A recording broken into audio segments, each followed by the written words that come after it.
At 3 a.m.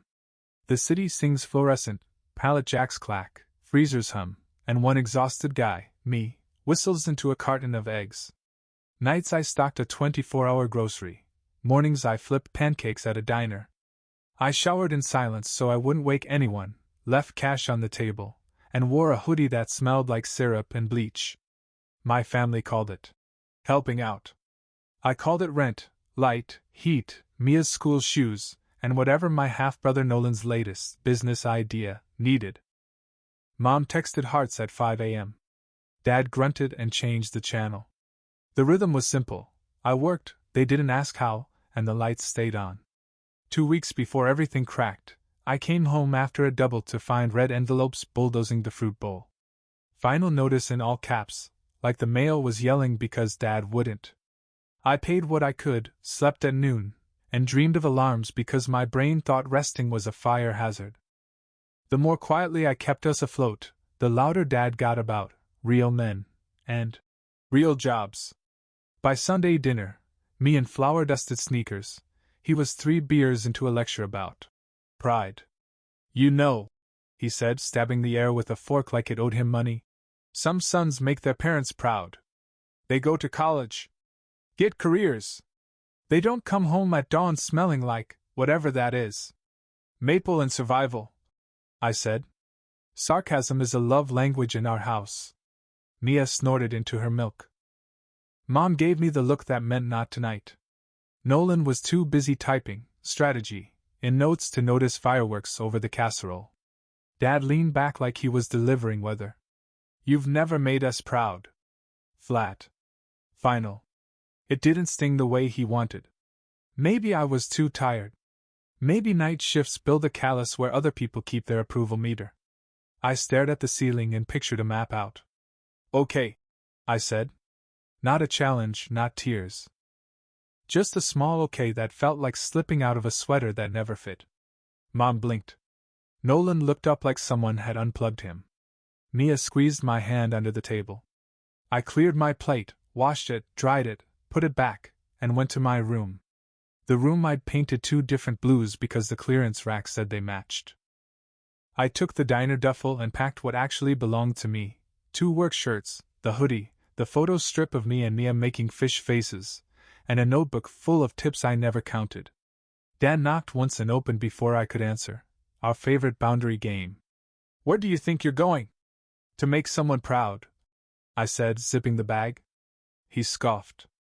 You won't last a week without this house.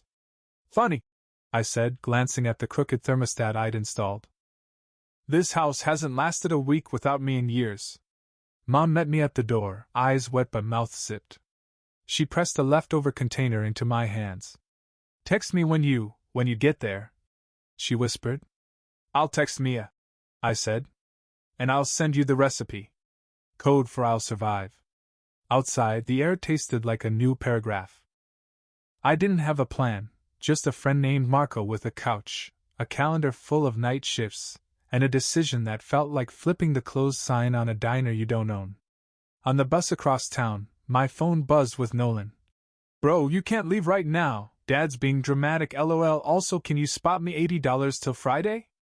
I slid it to do not disturb for the first time since the utilities learned my name. Marco's couch springs argued with my spine while I counted hours until my next shift. Around hour 5, the silence settled in. It wasn't empty. It was peaceful, like a store after closing when the floors shine and the loudest sound is the soft hum of things you've finally turned off. I slept. Like a person. Like a son who'd decided his worth wasn't a group project anymore. Marco has 3 couch rules: don't eat his fancy yogurt, water the basil like it's a baby, and fold the good blanket back the way the blanket spirits prefer. I followed them like the apartment had lasers. Guilt makes you a very obedient roommate. The first morning away, I woke at 9, stunned by the absence of Dad's news channel. Sunlight existed. Coffee tasted like something other than survival. I hugged the mug with both hands like I'd just discovered fire. How's freedom? Marco asked, sliding me a donut. Loud, I said. Then came the itch. Check the banking app, make sure the internet draft hit, the gas cleared, the lights had life. Muscle memory of a ghost employee. I sat on the squeakiest chair on earth and started closing tabs, literal and moral. I stopped autopay on the utilities tied to my name. Changed my password like I was breaking up with an ex. Thank you for your service. Please lose my number. A tiny earthquake of anxiety ran through me. What if they miss a payment? My own brain rolled its eyes. They've been missing more than payments for years. Proud of you, Marcos said, no fireworks. Just a friend remembering I'm a person. Origin story, short version. At 16, I knew the electric companies hold music better than any top 40. Senior year, while Nolan discovered he had business vibes, I discovered late fees and the day a fridge starts smelling like grief. I took the night shift because the pay was 50 cents more and because it felt honest. The world sleeps, I keep it humming. Dad called me a vampire. He wasn't wrong. At noon, Mia texted a photo of her sandwich. Tastes like betrayal because you took the good leftovers. I sent back a selfie with Marco's basil. Tell the basil I'm the favorite now. 50 emojis. Then, you okay? I typed, erased, typed again, settled on. Sleeping like people who own pajamas. She liked it. Translation, we're good. Silence from Dad felt huge, but not heavy. Mom sent 2, love you, texts tiny and careful. Nolan tossed in, yo, can you Uber me to an interview? And followed it with a Cash App request titled Entrepreneurship. I stared at it until my phone dimmed. Instead, I opened Notes and made a budget. Nothing flashy, just boxes like rent, real, food, actual, savings, wild concept. For the first time, my name didn't appear under miscellaneous household miracles. Becca, my grocery manager, offered an extra freezer shift, pays $1 more.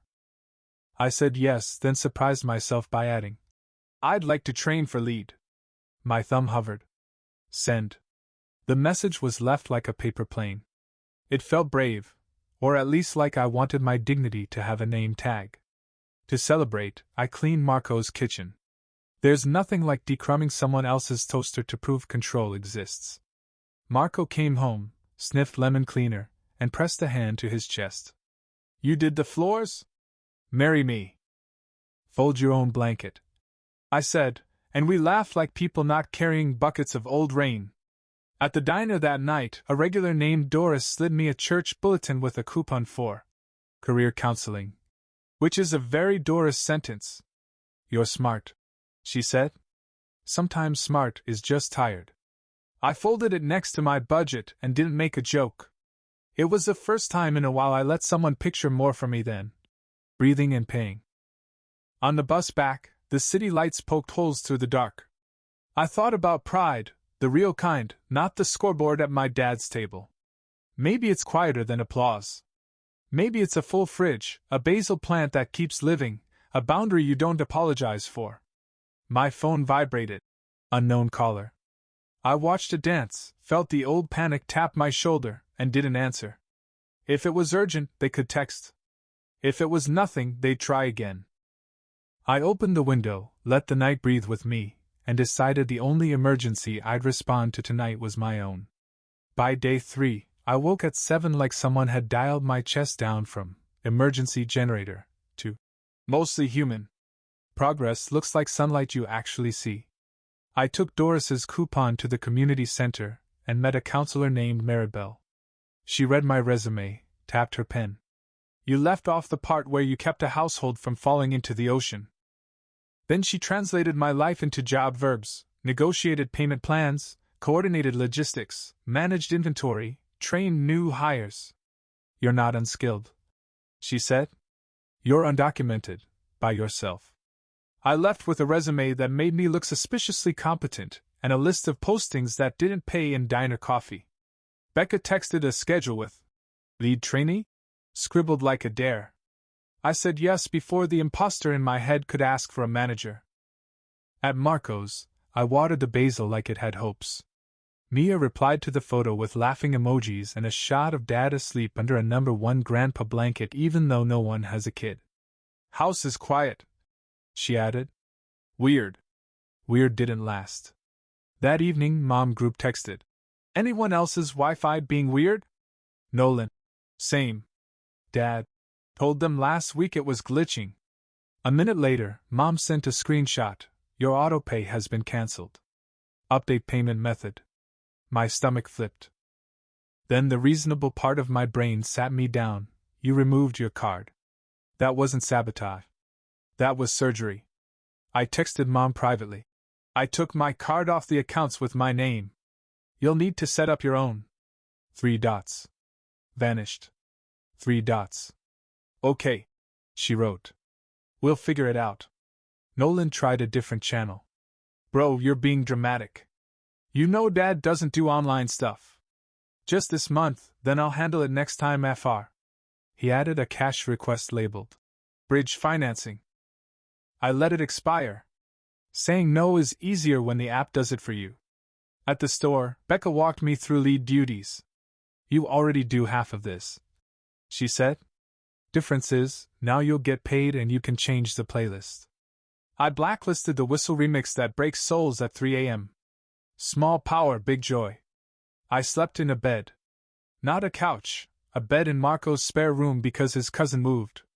He tossed me a key. Ground rule 4. He said. If you spiral at 2 a.m., wake me. Don't ride the sad music bus. By breakfast, Dad had posted. Kids these days. No loyalty. No respect. It had 3 likes. It didn't hurt, it curdled. I texted Mia another Basil photo captioned. Look who's respecting boundaries. Around lunch, an unknown number left a voicemail. The voice was calm and apologetic.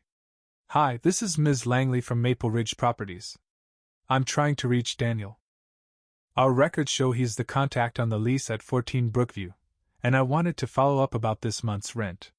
We haven't received payment, and I'd like to avoid a late notice if possible. Please call me back. There it was, the first domino wobbling. Old me would have sprinted to fix it. New me poured coffee and sat with the feeling. I did not break anything. I stopped pretending I was the glue. Marco caught my face. You okay? Define okay. Not replacing yourself with a credit card is okay, he said. Let grown-ups be grown-ups. I nodded. Pride isn't loud. It's letting a voicemail be a voicemail. It's tasting coffee before you go save people who say you're nothing special. That night, I trained a new hire named Jaden who refaced every cereal box with military precision. He told me I seemed calm. I laughed. Buddy, I am duct tape in human form. But today the duct tape is on my own stuff. After my shift, I checked my phone. 3 missed calls from unknown.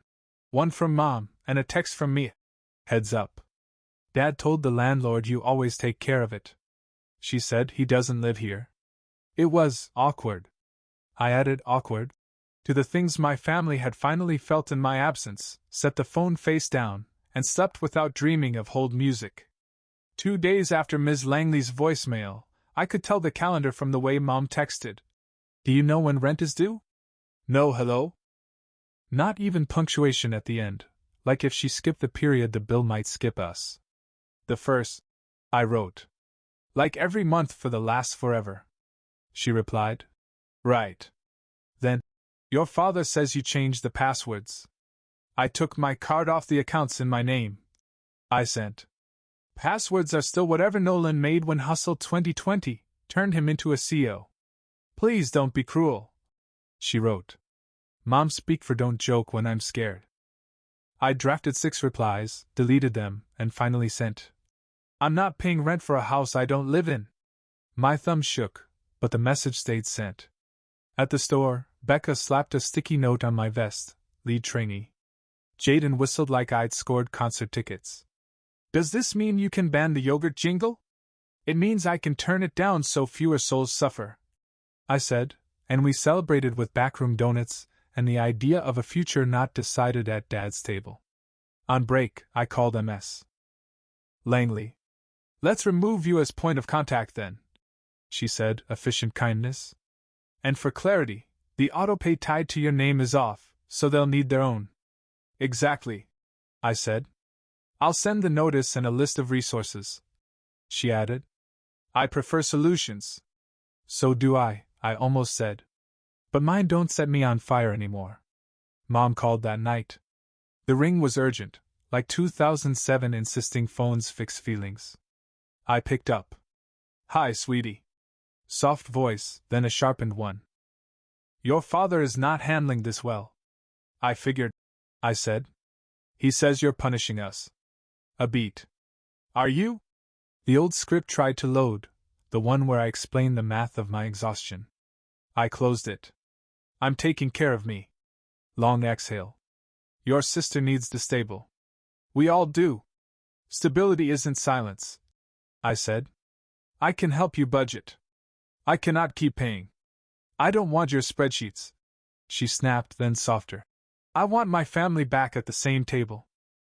Me too, I said. But not the table where I'm the meal.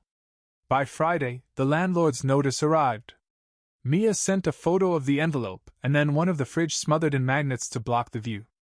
Art therapy, she wrote. I sent back a gold star. Dad didn't call. Nolan did. Bro, family means sometimes you carry more. Remember in 10th grade when I lent you my jacket? The mustard-stained jacket that made everyone call me Dijon? He chuckled. Good times. Anyway, this month is nothing. I've got an interview. For what? He cleared his throat. Content consultant.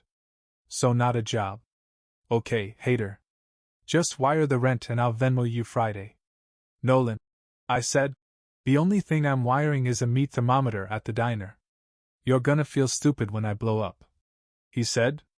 I will happily eat my Dijon hat. I said, and hung up before guilt could pull up a chair. Saturday, thunder and quiet. I deep-cleaned Marco's stove, then hit Maribel's job fair. She introduced me to a logistics supervisor who asked if I could handle chaos. Sir, I alphabetize chaos. Interview Wednesday. Pride scooted closer. On my way out, Ms. Langley called again. Quick update, she said. I spoke with your father.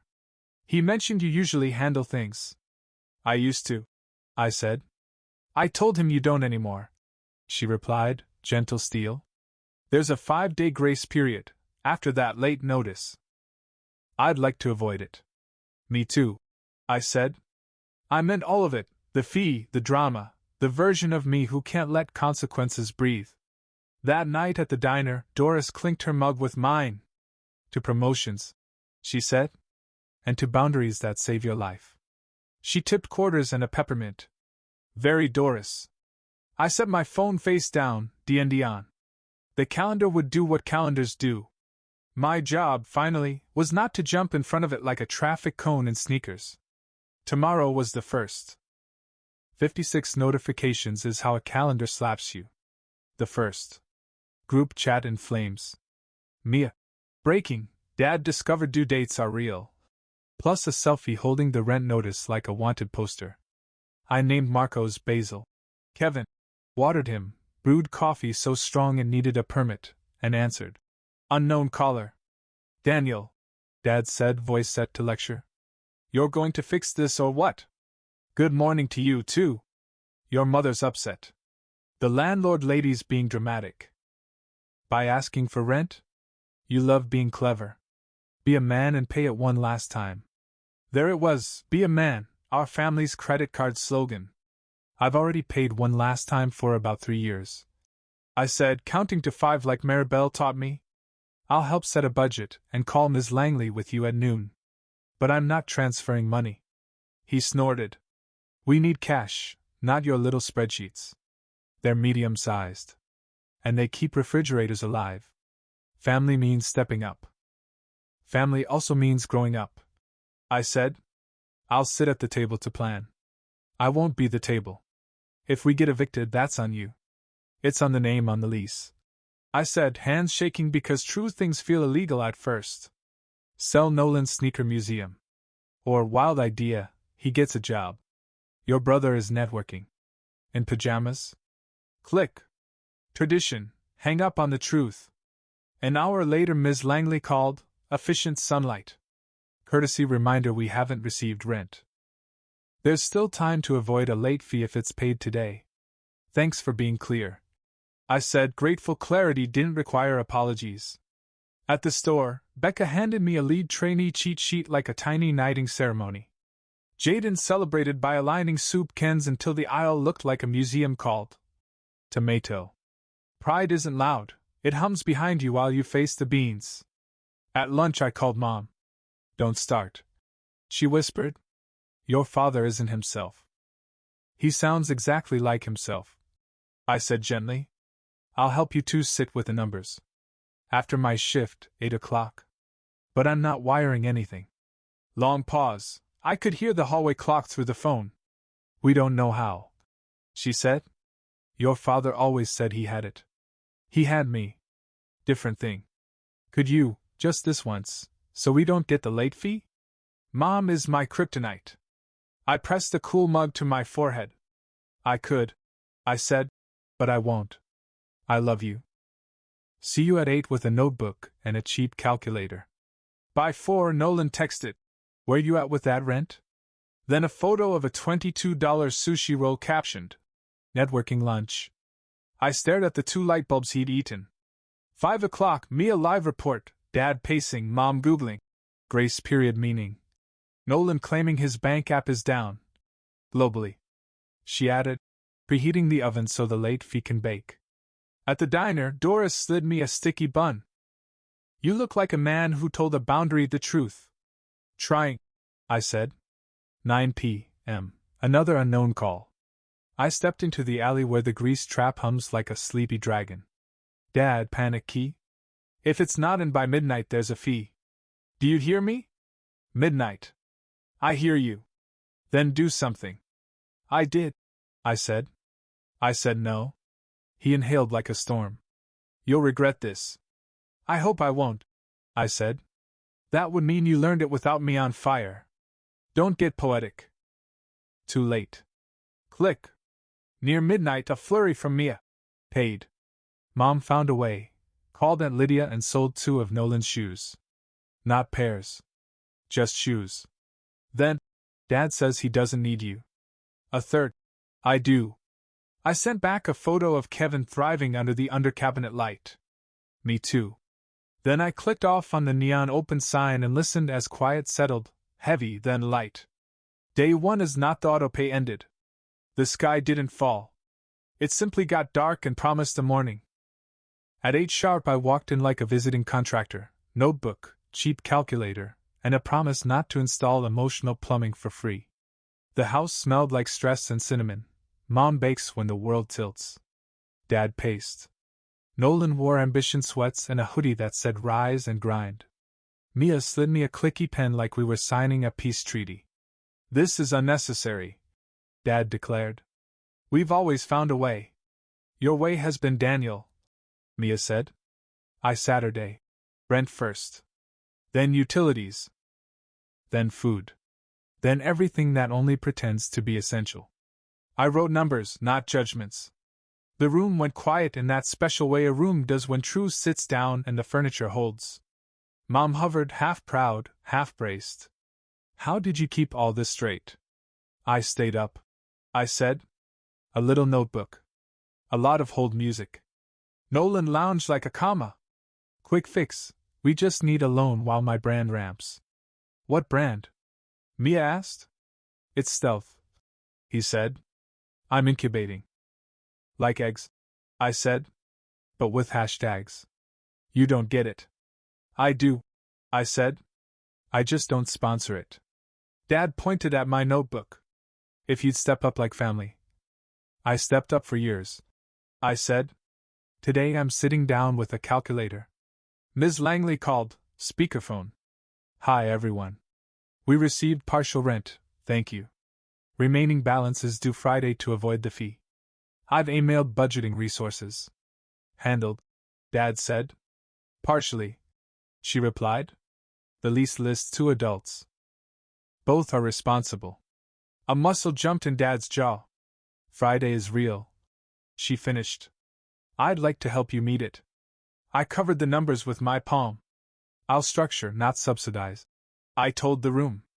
Invite me to plan, not to put out fires. Mom sat, our biggest yes. Show me, she said. We built a budget like we were finally allowed to. 3 streaming services, cancelled. Phone plan, cheaper. Grocery list, vegetables that don't require a second mortgage. We circled thrift day.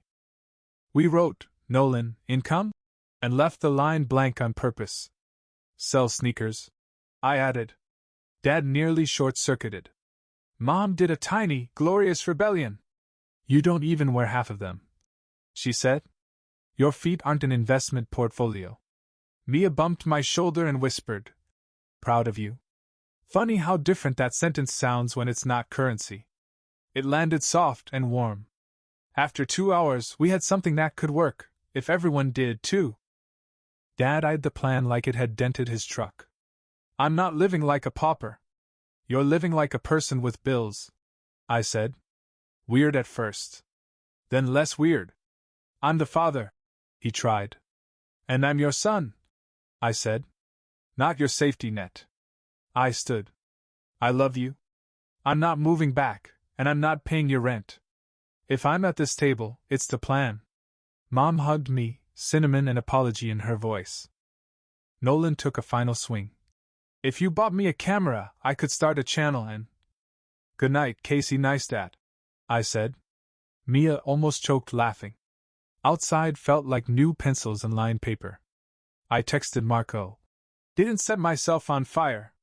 He replied with a basil emoji. On the bus, an email from Maribel. Logistics supervisor, second round Friday. Bring examples of systems you've built. I looked at my notebook. Systems. I'd been running them for years. I just hadn't named them. Back at Marco's, the basil, Kevin, drooped dramatically. I watered him and said out loud to a plant, we did good. Then I slept like someone who finally lets the calendar be a calendar, not a monster. Morning, a text from Becca. If Friday goes well, I'll push your raise here too. People notice when shelves stop collapsing. Pride didn't sound like Dad's toast. It sounded like a manager who sees the glue and calls it skill. Friday's coming, I thought. Not a threat. A step. Friday started at 2% battery and 3 alarms because interviews and panics share a calendar square. Marco made eggs and a pep talk. Kevin the basil drooped. Even the herbs are nervous, I said. Then we're all invested, he said, straightening my collar. On the bus, Mia texted play-by-play, Dad confident, money will appear. Mom whispered googling autopay, Nolan posting his shoes captioned. Assets. I sent my notebook. This is my asset. The logistics office looked like someone alphabetized a thunderstorm. Screens, radios, floor taped with secret meanings. Ms. Patel, Ops, and Greg, HR, Ty with tiny forklifts, sat me down. Walk us through a moving problem, Ms. Patel said. Power outage during a truck unload, I said. Shifted perishables to the diner's walk-in, inventoried by flashlight, saved 90% of the order. People? Greg asked. I train new hires at 3 a.m. when the patient's ferry sleeps. I write checklists like love letters. We whiteboard the route. My phone buzzed, D&D held. At the end, Ms. Patel said, your resume undersold you. Greg added, background check, then night operations coordinator with a path to days. Shift diff applies. Night again. It didn't sting. I know the dark, I said. Outside, my phone was a car alarm, missed calls from unknown mom, Ms. Langley. Mia. Landlord came. Dad said you'd handle it. She said he doesn't live here. He said things. I called Ms. Langley first. Remaining rent is overdue, she said, steady as a ruler. I told your father I can set a plan with the leaseholders. He said you'd pay. I said that's not my information. Thank you, I said. I won't be paying. I'm happy to explain the budget we built. It's solid, she said. I'll walk them through options. Dad rang. I answered in the shade so the sun wouldn't judge my tone. Finally, he said. Where's the money? No one else paid. There it was, the thesis of our house. Then it's time someone else does, I said. I can help you pay. I won't pay for you. We'll get a late fee. That's what happens when adults miss deadlines. I said. I'll meet you at the bank. I'm not wiring a cent. You think you're better than us because you have a clipboard now? No. I think I'm better to myself. Silence. The hallway clock clicked through the phone. Your mother is crying. I know, I said, throat tight. That's why I built a plan. Please use it. Just this once. I did just this once for 3 years, I said. This is the first, not this time. He hung up the way you slap a door. At the store, Becca intercepted me. Logistics called for a reference. She said. I told them you run this place at night with duct tape and kindness. Sometimes labels, I said. By late afternoon, Mia report, Dad grumbling, at a Rio bank. Mom photographed the confirmation like a tourist. Nolan listed sneakers and discovered a loss called consequences. Ms. Langley confirmed receipt at 4:52 p.m. We appreciate timely resolution. Which is landlord for? You cut it close. Dinner rush. Doris slid a note on a napkin. Proud of you. D. I didn't cry. The soup was just emotionally manipulative. On my way home, Ms. Patel called. Background check cleared. Can you start Monday? Yes, I said. The word felt like a porch light turning on. Back at Marco's, Kevin looked less dramatic. I watered him anyway and texted Mia. They paid it, I didn't. She sent fireworks and a photo of Nolan beside a boxed pair of shoes like a man at a shoe funeral. I put my new schedule on the fridge with a tomato magnet and stared at it the way you stare at a map when it finally has a route. Then I turned my phone face down and let Friday be Friday, not a battlefield. The panic call came, but so did the part where I didn't answer with my bank account. That's a new kind of proud, the kind you can put your name on without needing anyone to clap. Monday I clipped on a badge with my name spelled right. Ms. Patel nodded. Welcome aboard. On break, a photo buzzed, Mom with a stamped receipt. Paid. On time. Mia added Nolan selling sneakers. His face looked like homework. 5 minutes later, Dad. We handled it. I stared until the words felt small. Good, I wrote. Keep handling it. I set my phone down, faced a wall of routes, and felt a quiet click inside, a house settling. Pride wasn't a toast. It was this: the rent I pay has my address, the panic isn't mine, and when the calendar screams, it doesn't have my number anymore.